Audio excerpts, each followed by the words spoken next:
This Torah class is brought to you by TorahAnytime.com.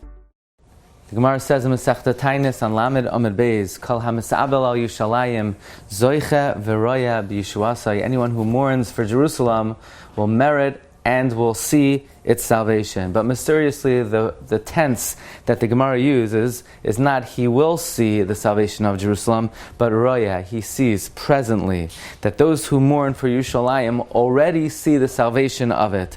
What does that mean? How do the mourners of Yerushalayim see its salvation in the present tense?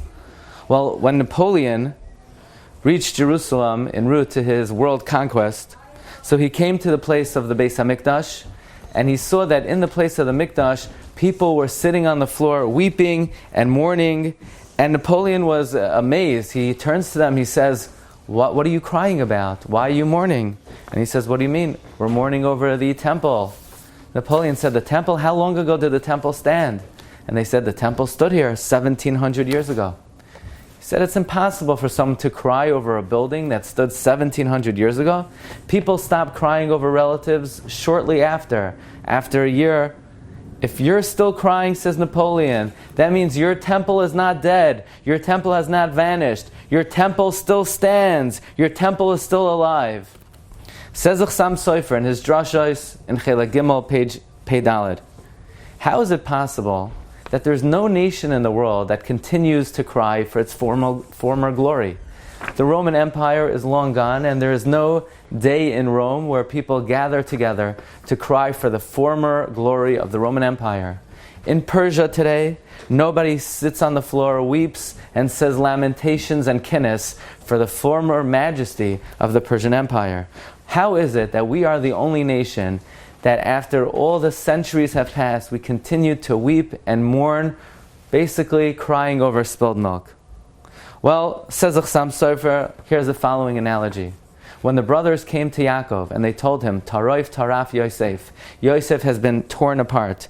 And the brothers try to console Yaakov. They try to make him feel a little bit more comfortable. And the pasuk says, Vayima'ein lehisnachem.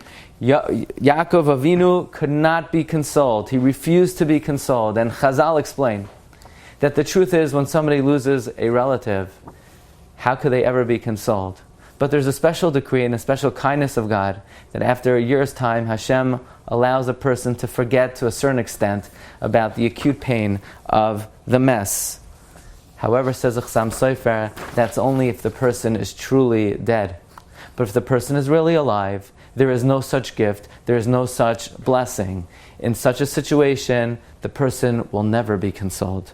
Yaakov could not be consoled because Yosef was still alive. Says Chasam Sofer, the fact that we are able to continue crying after nearly 2,000 years, because we've not forgotten about the Beis HaMikdash, the fact that we cry, that itself indicates that the Beis HaMikdash is still alive, and the Beis HaMikdash is still with us. The Beis HaMikdash is not a mess, the Beis HaMikdash is a chai. The Romans cannot cry for their former glory because it's dead. The Persians cannot cry because it's a glory long gone and will never return. You cannot cry for a mess after 12 months.